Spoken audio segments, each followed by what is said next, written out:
দেশ সংবাদে এবার এই টাইটেল গ্রুপ ভিডিওটি, এরপর আরো দেখবেন।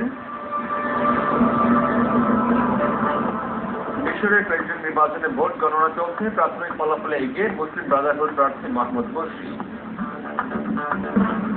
আইপিএলের দ্বিতীয় কোয়ালিফাইং ম্যাচে দিল্লির ডেয়ারডেভিলসকে ৮৬ রানে হারিয়ে তৃতীয়বারের মতো ফাইনালে উঠল চেন্নাই সুপার কিংস।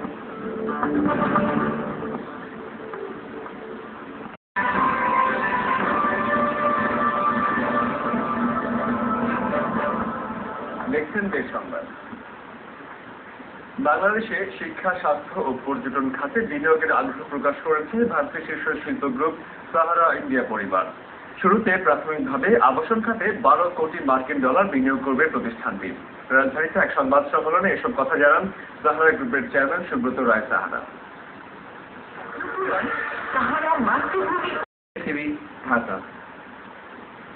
পরিবেশ বান্ধব বলেই বর্তমান সরকার প্রথমবারের মতো সংবিধানে পরিবেশ সংরক্ষণ ও উন্নয়নের বিষয়টি সংযোজন করেছে।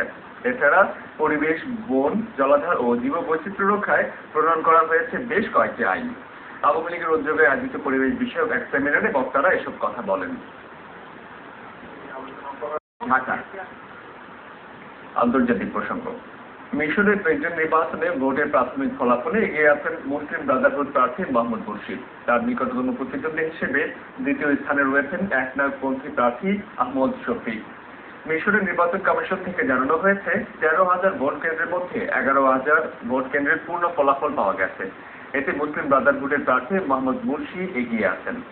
প্রেসিডেন্ট নির্বাচনের প্রথম পর্বে এখন পর্যন্ত পাওয়া ফলাফলে মুরসি পেয়েছেন ২৬% ও শফিক পেয়েছেন ২৪% ভোট। প্রথম পর্বে এগিয়ে থাকা দুই প্রার্থীকে নিয়ে আগামী ১৬ ও ১৭ জুন অনুষ্ঠিত হবে দ্বিতীয় পর্বের ভোট গ্রহণ। আগামী সপ্তাহে সরকারিভাবে প্রথম পর্বের ফলাফল ঘোষণা করবে নির্বাচন কমিশন। এবার খেলার খবর।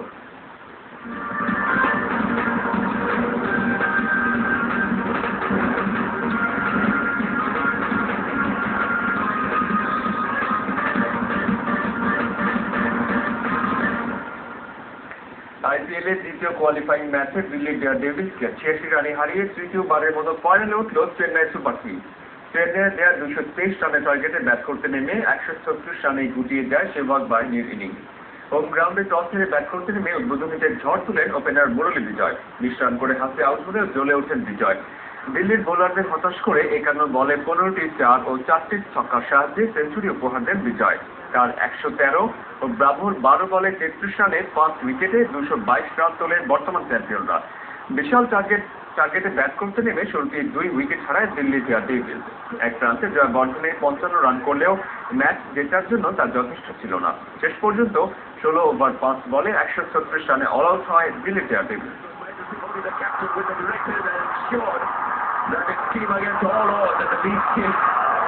Got through to the final.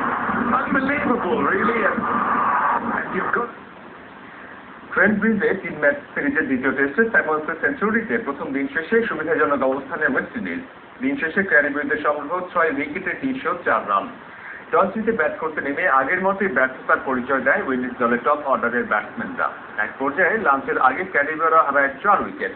এরপর চন্দরপল ও স্যামুয়েলসের ৬২ রানের জুটিতে প্রাথমিক বিপর্যয় কাটায় ওয়েস্ট ইন্ডিজ। ৪৬ রান করে চন্দরপল বিদায় নিলেও স্যামুয়েলসের ব্যাটিংয়ে ঠিকই সুবিধাজনক অবস্থানে পৌঁছে সফরকারীরা।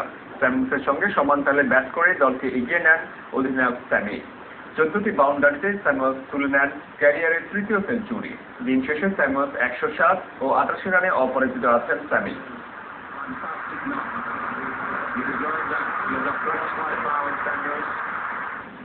এবার শিল্প সংস্কৃতি অঙ্গনের খবরাখবর।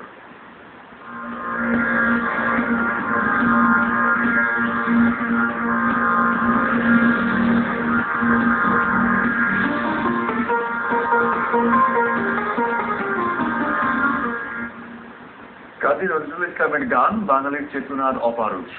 তিনি ছিলেন মোল্লাতন্ত্র, সাম্প্রদায়িকতা ও পুরোহিততন্ত্রের বিরুদ্ধে। ময়মনসিংহের দরিরামপুরে নজরুল মঞ্চে ৩ দিনব্যাপী অনুষ্ঠানের উদ্বোধনীতে বললেন স্থানীয় সরকার মন্ত্রী সৈয়দ আশরাফুল ইসলাম। বলেন, রবীন্দ্রনাথ বা নজরুল ইসলাম কোন নির্দিষ্ট দেশের কবি নন, তারা ভারতবর্ষের কবি। সৈয়দ আশরাফ আরো বলেন, সাম্প্রদায়িকতা, মোল্লাতন্ত্র ও পুরোহিততন্ত্রের রাজনীতি মানুষের জন্য নয়, এর রাজনীতি মানুষকে শোষণের জন্য। এর বিরুদ্ধে সারা জীবন আন্দোলন করে গেছেন কাজী নজরুল ইসলাম। অনুষ্ঠানে নজরুল স্মারক বক্তব্য রাখেন কবি নজরুল বিশ্ববিদ্যালয়ের উপাচার্য অধ্যাপক সৈয়দ গিয়াসউদ্দিন আহমেদ। জাতীয় কবি কাজী নজরুল ইসলামের ১১৩তম বার্ষিকী উপলক্ষে রাজধানীতে নানা আয়োজন হয়েছে। এছাড়া গজল শিল্পী জগজিৎ সিং স্মরণে ছিল গজল সন্ধ্যা আর শিল্পী হামিদুজ্জামান খানের একক চিত্র প্রদর্শনী। ঢাকা শেষ করব দেশ সংবাদ, তবে তার আগে গ্রামীণফোন সংবাদ শিরোনামগুলো জানিয়ে দিচ্ছে আরো একবার। বিচারক স্বল্পতা, ইজলাসের অভাব আর ঘুষ দুর্নীতির কারণে মামলা জট থেকে বের হতে পারছে না বিচার বিভাগ। ২০ লাখেরও বেশি মামলা নিষ্পত্তির অপেক্ষায়। কুইক কেন্দ্র ও বিদ্যুৎ কেন্দ্রগুলোতে দুর্নীতি অনুসন্ধানে নেমেছে দুদক। প্রমাণ মিললে সংশ্লিষ্ট কোম্পানির বিরুদ্ধে ব্যবস্থা। দুর্নীতির অভিযোগ নাকচ পিডিবি। গ্রেপ্তারকৃত নেতাদের মুক্তি দিয়ে আলোচনা পরিবেশ তৈরি করুন। সরকারের প্রতি বিএনপির আহ্বান। আলোচনার জন্য সংসদে আসুন বলে শুরু দিচ্ছেন দুদক। নজরুল জয়ন্তীতে কবি সমাধিতে সর্বস্তরে মানুষের শ্রদ্ধা, মানুষের অধিকার প্রতিষ্ঠা, নজরুলের আদর্শ বাস্তবায়নে উজ্জীবিত হওয়ার আহ্বান প্রধানমন্ত্রী। এই ছিল এখনকার দেশ সংবাদ। আমাদের পরের বুলেটিন সকাল 7:30টায় দেখার আমন্ত্রণ রইল। আর দিনের রাতে সবসময় সর্বশেষ সংবাদ জানতে ভিজিট করুন news.tv/news। ধন্যবাদ।